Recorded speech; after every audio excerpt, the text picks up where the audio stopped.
Ibadah pada minggu pagi hari ini kita lakukan dengan pengakuan bahwa pertolongan kita datang dari Tuhan pencipta langit dan bumi serta segala isinya. Tuhan yang tiada pernah meninggalkan perbuatan tangannya. Turunlah atas kita sekalian kasih karunia dan damai sejahtera dari Allah Bapa, Putra dan Roh Kudus di dalam ibadah pada hari ini. Kami menyerahkan ibadah ini ya Tuhan di dalam tangan kuat kuasa-Mu dari awal sampai pada akhirnya. Biarlah Engkau berkenan memberkati kami semuanya. Kami rindu menaikkan puji syukur kami. Kami rindu menaikkan sembah kami. Kami rindu ya Tuhan mengalami kedekatan dengan Engkau. Kami rindu mengalami hadirat Tuhan. Maka Tuhan, puaskanlah dahaga jiwa kami dalam ibadah ini. Dan mampukan kami untuk semakin menjadi anak-anak-Mu yang berkenan di hati Tuhan. Terima kasih Tuhan. Kami serahkan ibadah ini di dalam nama Tuhan Yesus Kristus. Amin. Selamat beribadah, Tuhan memberkati kita semuanya. Mari bersama bertepuk tangan, memuji Allah kita, Raja di atas segala raja.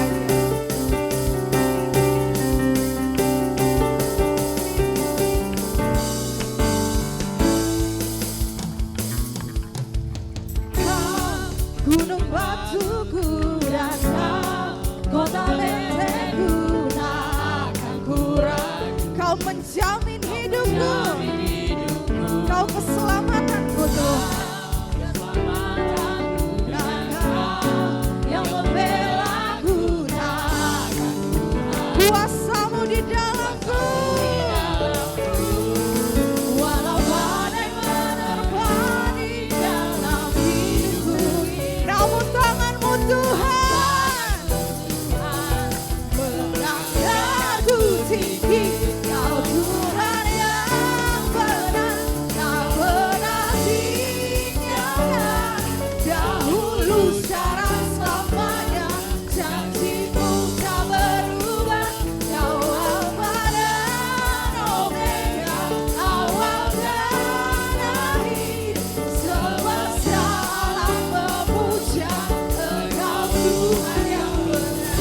Haleluya, musik memuji Tuhan.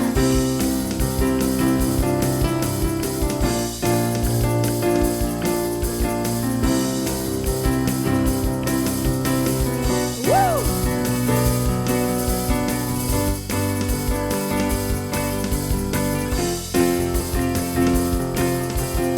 Mari bersama katakan walau badai menerpa di dalam hidupku ini, namun tangan-Mu Tuhan mengangkatku tinggi.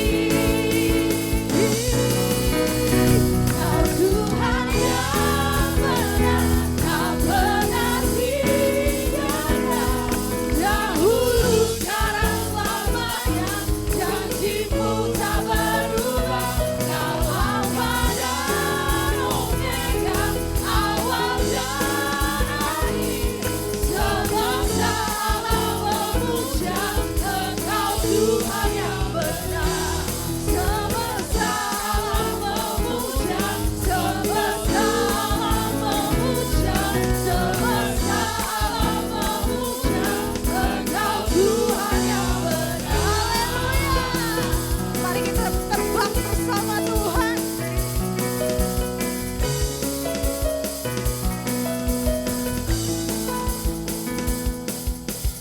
Firman-Mu Tuhan, pelita bagi kakiku. Janji-Mu,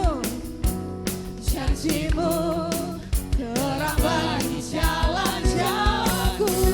Kebenaran-Mu menuntun setiap hari. Ku menantikan kekuatan-Mu Tuhan. Beri kekuatan, ku kan terbang tinggi di awan bersama-Mu dalam kemuliaan. Sebab firman-Mu teguh menopang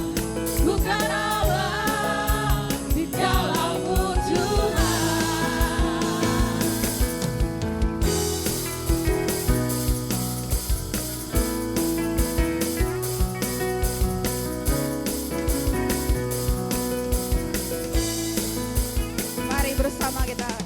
Firman-Mu Tuhan berkabar kakiku, Janji-Mu terang bagi jalanku. Janji-Mu terang bagi jalan-jalanku, kebenaran-Mu menuntun setiap hari.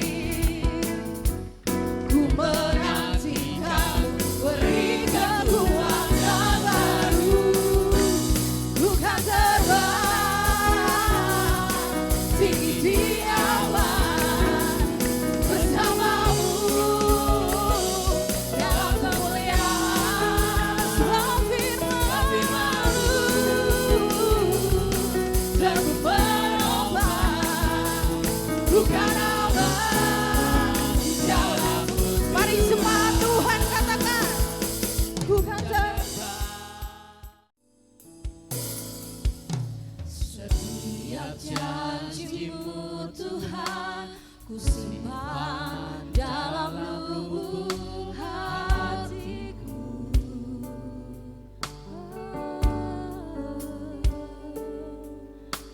Lewati setiap masalah, tiap tetes air mata dalam hidupku. Janji-Mu Tuhan, janji-Mu menopang hidupku, kasih-Mu menuntun langkahku dalam setiap waktu. Penolongku yang aku percaya. Terima kasih Tuhan,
bahwa Tuhan tidak pernah meninggalkan kami. Tuhan ada di setiap musim kehidupan umat-Mu. Kalau mungkin hari ini kami ada yang mengalami tantangan, persoalan dan kesulitan, kami percaya bahwa pertolongan Tuhan tepat pada waktunya dan kemenangan disediakan bagi setiap kami yang berharap, percaya kepada Tuhan. Terima kasih Tuhan. Biarlah melalui pujian ini kami boleh mengungkapkan kerinduan, harapan, bahkan pujian kami kepada Tuhan. Sebentar kami akan merenungkan firman-Mu. Berkatilah ya Tuhan, urapi hamba-Mu yang terbatas ini. Biarlah Tuhan pakai menjadi saluran berkat. Semua jemaat Tuhan juga dengan hati yang haus dan lapar, membuka hati kami untuk kami boleh menerima kebenaran firman Tuhan. Firman Tuhan bertumbuh berbuah dalam kehidupan kami. Terima kasih Bapa, berkatilah pemberitaan firman-Mu dari awal sampai akhir. Di dalam nama Yesus kami berdoa. Haleluya. Amin. Pagi hari ini kita akan merenungkan kebenaran firman Tuhan. Tema yang diberikan kepada saya untuk dibagikan kepada kita yaitu dibenarkan oleh iman, hidup oleh iman. Coba kita boleh baca tema ini bersama-sama ya. 1, 2, 3. Dibenarkan oleh iman, hidup oleh iman. Luar biasa. Dari temanya saja kita sudah diberkati. Ya, mari kita buka firman Tuhan. Galatia pasal 2. Galatia pasal 2 ayat 15 sampai ayat 21. Saya bacakan, Bapak Ibu boleh perhatikan.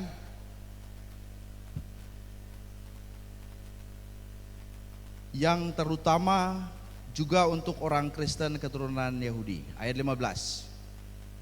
Menurut kelahiran kami adalah orang Yahudi dan bukan orang berdosa dari bangsa-bangsa lain. Ayat 16. Kamu tahu bahwa tidak seorang pun yang dibenarkan oleh karena melakukan hukum Taurat, tetapi hanya oleh karena iman dalam Kristus Yesus. Sebab itu kami pun telah percaya kepada Kristus Yesus, supaya kami dibenarkan oleh karena iman dalam Kristus dan bukan oleh karena melakukan hukum Taurat. Sebab tidak ada seorang pun yang dibenarkan oleh karena melakukan hukum Taurat. Ayat 17. Tetapi jika kami sendiri sementara kami berusaha untuk dibenarkan dalam Kristus ternyata adalah orang-orang berdosa, apakah hal itu berarti bahwa Kristus adalah pelayan dosa? Sekali-kali tidak. Ayat 18. Karena jikalau aku membangun kembali apa yang telah kurombak, aku menyatakan diriku sebagai pelanggar hukum Taurat. Ayat 19. Sebab aku telah mati oleh hukum Taurat, untuk hukum Taurat, supaya aku hidup untuk Allah. Aku telah disalibkan dengan Kristus. Ayat 20. Namun aku hidup, tetapi bukan lagi aku sendiri yang hidup, melainkan Kristus yang hidup di dalam aku. Dan hidupku yang kuhidupi sekarang di dalam daging adalah hidup oleh iman dalam Anak Allah yang telah mengasihi aku dan menyerahkan dirinya untuk aku. Yang terakhir ayat 21. Aku tidak menolak kasih karunia Allah, sebab sekiranya aku ada kebenaran oleh hukum Taurat, maka sia-sialah kematian Kristus. Amin. Biarlah kebenaran ini ya boleh menjadi rema bagi kita. Kita ingat bahwa khotbah minggu lalu berbicara tentang iman bukan sekedar percaya saja, ya, bukan sekedar percaya saja. Khotbah minggu lalu Pak Gembala sampaikan bahwa iman itu meliputi tanggapan dan ketaatan jemaat kepada firman Kristus.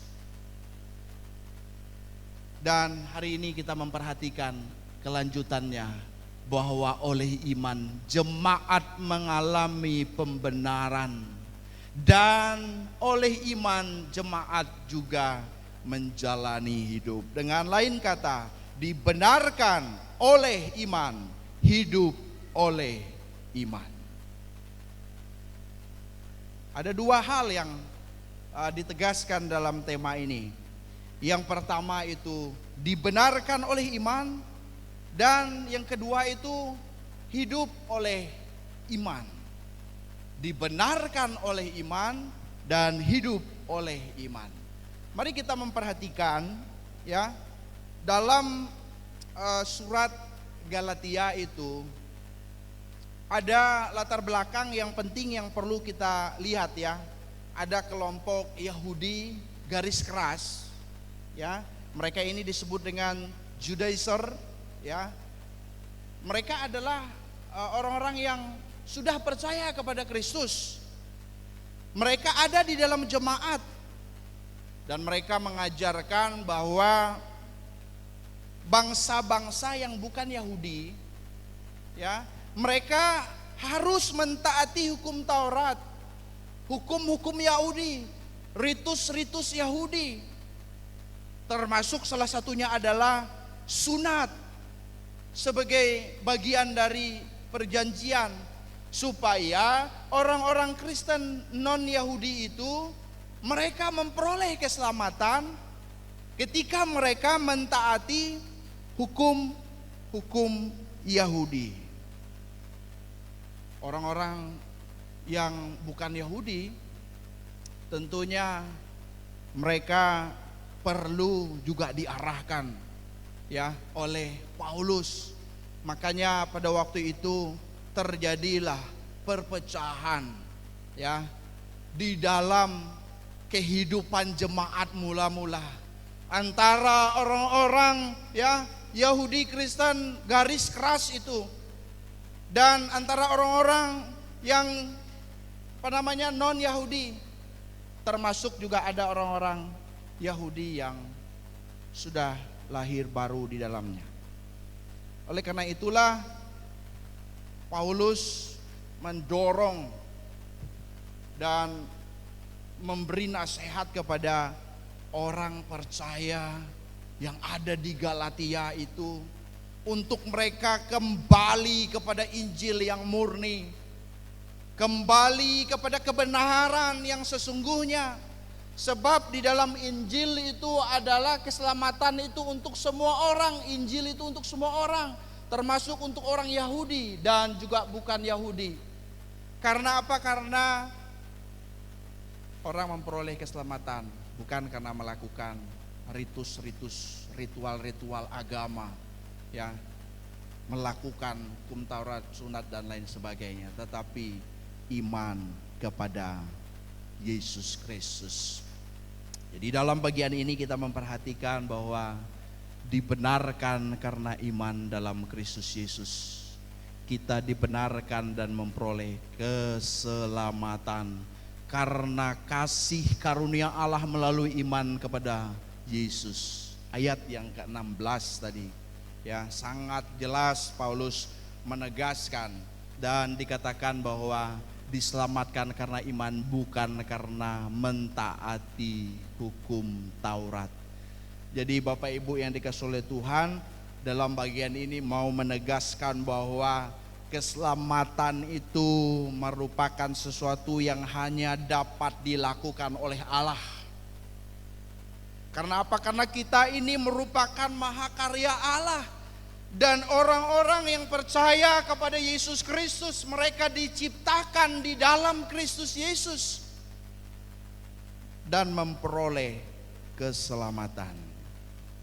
Jadi keselamatan itu diperoleh karena iman ya, yaitu percaya kepada Kristus, bukan karena hal-hal yang lain, bukan karena perbuatan baik, bukan karena upaya, bukan karena usaha. Tidak ada seorang pun yang bisa memperoleh keselamatan dengan perbuatan baik, dengan upaya, inisiatif apapun ya. Bukan karena perbuatan baik kita.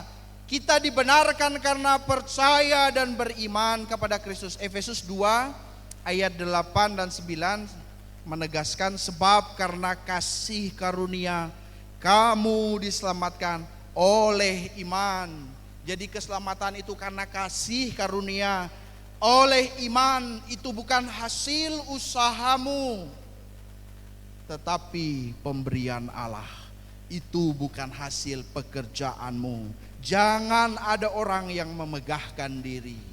Iman itu pun karunia Allah. Jadi keselamatan bukan karena hasil usaha kita, bukan karena kebaikan kita, tetapi karena kebaikan Allah melalui karya Kristus yang sempurna di atas kayu salib.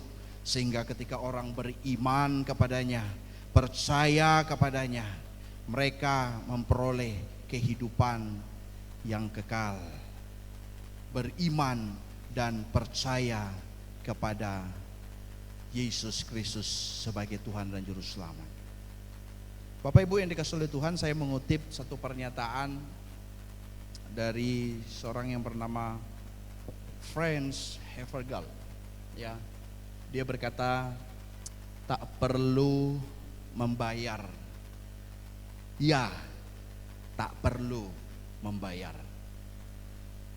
Yesus telah melunasi semua utang, menghapusnya dengan tangannya yang berdarah, sehingga engkau terbebas, diampuni, dan dikasihi. Semua karena karya Kristus. Dan ketika orang mau percaya, tentunya percaya dengan kesungguhan hati, percaya dengan sungguh-sungguh, bukan main-main. Ketika orang mengaku dengan mulutnya, ya, bahwa Yesus Kristus adalah Tuhan, percaya dan menerima di dalam hatinya bahwa Allah telah membangkitkan Kristus dari antara orang mati, maka firman Tuhan berkata, kamu akan diselamatkan. Jadi kita bersyukur karena karya Kristus yang sempurna untuk membayar semua hutang dosa kita. Dengan darahnya yang suci, yang kudus, tanpa cacat, dia boleh menebus kita. Sehingga oleh iman kepada Yesus kita diselamatkan. Tetapi hal ini masih berkelanjutan. Tidak berhenti sampai di situ. Itu sebabnya ada bagian yang Paulus tegaskan. Kita dibenarkan oleh iman, tetapi kita juga hidup oleh iman. Hidup oleh iman. Dalam bagian ini ada beberapa hal saja yang saya mau sampaikan. Tentunya banyak hal yang berkaitan dengan hidup oleh iman ini. Di dalam ayat yang ke-20 tadi itu, kehidupan Paulus yang beriman kepada Kristus merupakan hidup dalam kehidupan baru, yaitu Kristus yang hidup di dalam aku, kata Paulus. Kalau dalam terjemahan yang lainnya itu di dalam ayat 20 itu, Kristus yang mengatur hidupku. Sehingga orang-orang yang sudah dibenarkan itu, mereka akan berjalan di dalam iman, dan iman mereka itu bertumbuh. Dan iman yang bertumbuh itu adalah ketika Kristus tinggal dan diam dan menguasai hidup mereka, sehingga yang memerintah hidup mereka adalah Kristus.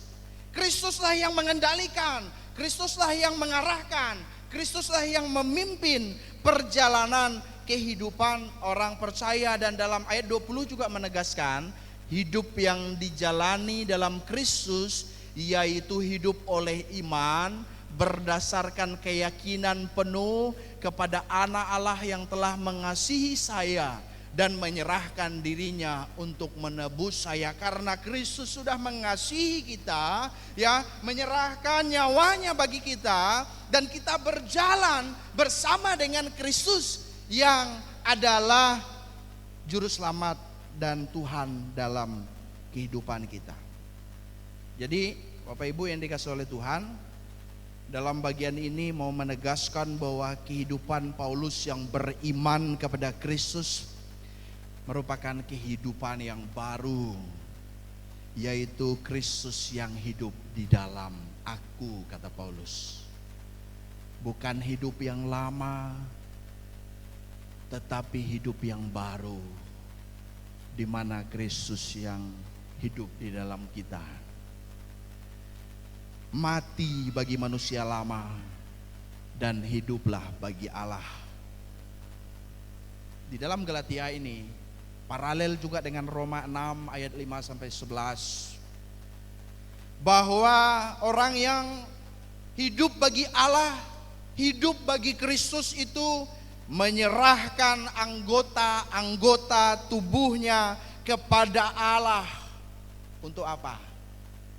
Untuk apa kita menyerahkan anggota-anggota tubuh kita kepada Allah? Untuk menjadi senjata-senjata kebenaran. Bukan menyerahkan hidup kita atau tubuh kita kepada kejahatan atau dosa untuk menjadi senjata kelaliman, kata firman Tuhan. Tetapi menyerahkan anggota-anggota tubuh kita kepada Allah, ya, untuk dipakai menjadi senjata-senjata kebenaran. Dengan satu kata kita bisa pertegas dalam bagian ini, iman yang benar mengubahkan tingkah laku, menghasilkan perubahan hidup.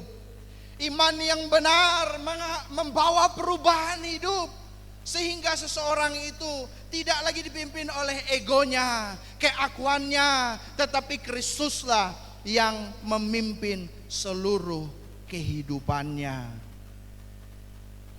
Saya mengutip ada satu pernyataan dari Pamela Reeve, ya, di dalam Faith Is. Dia menegaskan bahwa iman berarti berbicara mengenai kebenaran, karena iman tidak bisa dilepaskan dari kebenaran. Tentunya kebenaran itu adalah firman Tuhan, dan Yesus Kristus adalah sang kebenaran itu sendiri. Sehingga John Stott berkata, selama kita percaya Tuhan, hidup dalam kebenaran, jangan takut, karena Tuhan yang kita percayai adalah Tuhan yang maha kuasa. Dialah yang membela kita, Dia yang membela kita, Dialah yang memberkati kita. Bapak Ibu yang dikasihi oleh Tuhan, biarlah kita boleh merenungkan bagian ini, bahwa iman yang benar atau iman yang sejati itu membawa perubahan hidup untuk kita terus bertumbuh ke arah keserupaan dengan Kristus. Hidup oleh iman. Selanjutnya dalam bagian ini dikatakan di sana memiliki korelasi dengan dibenarkan oleh iman. Karena saya katakan tadi tidak terpisahkan, sehingga ada rasa terima kasih karena pemberian cuma-cuma. Ada rasa terima kasih. Tuhan, terima kasih karena Engkau membenarkan aku oleh iman di dalam Kristus Yesus.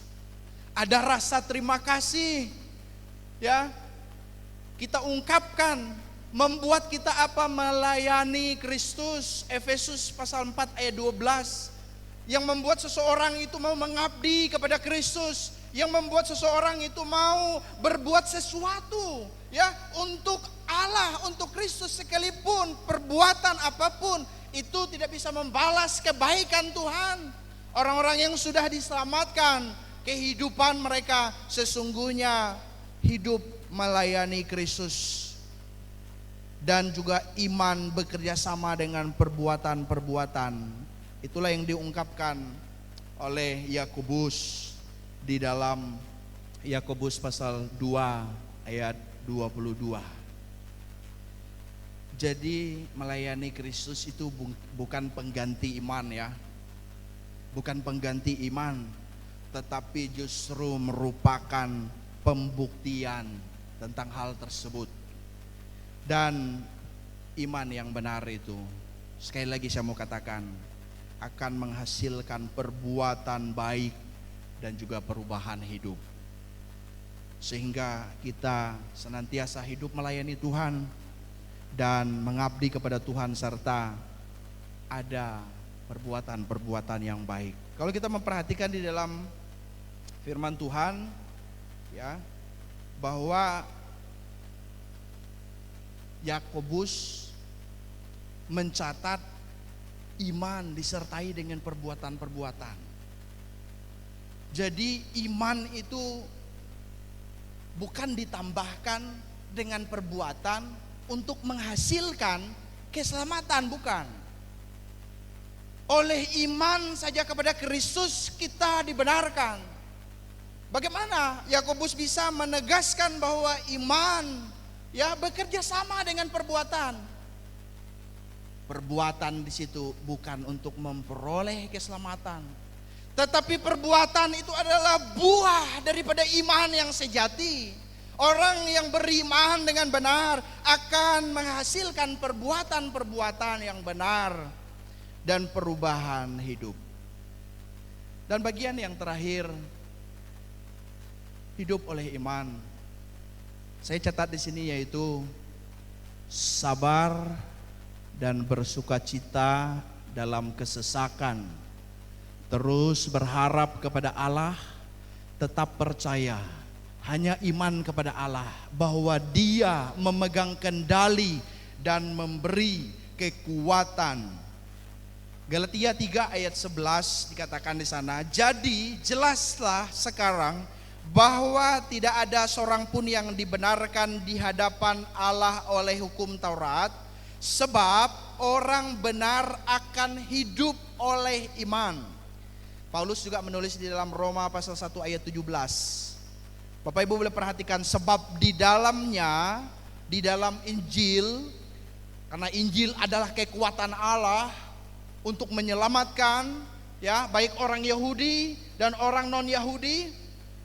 Di dalamnya nyata kebenaran Allah yang bertolak dari iman dan memimpin kepada iman, seperti ada tertulis, orang benar akan hidup oleh iman. Orang benar akan hidup oleh iman. Paulus itu tentunya mengacu kepada seorang Nabi Habakuk. Ketika Nabi Habakuk ya, di dalam tulisannya Habakuk 2 ayat 4, di sana dikatakan, tetapi orang yang benar itu akan hidup oleh percayanya.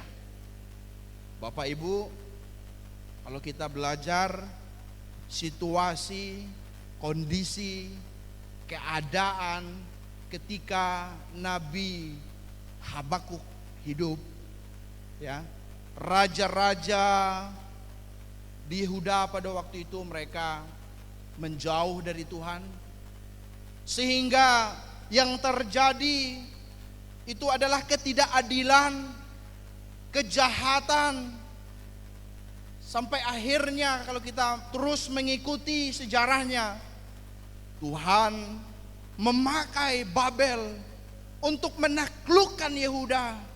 Tetapi karena Babel merasa diri hebat, maka Babel pun nantinya akan ditaklukkan dalam kuasa Allah. Dan kondisi pada waktu itu ketika ayat yang disampaikan oleh Nabi Habakuk, tetapi orang yang benar itu akan hidup oleh percayanya, waktu itu kejahatan, ketidakadilan kelihatannya memegang kendali. Tetapi Habakuk diminta untuk sabar dalam menanti jawaban doanya. Ya, sabar dalam menanti pertolongan Tuhan. Sabar dalam kesesakan. Itulah orang yang beriman. Orang-orang yang memiliki iman, ya. Orang benar akan hidup oleh percayanya. Mereka yang sabar dalam kesesakan, tetap berharap kepada Allah. Itulah yang terus dilakukan oleh Nabi Habakuk.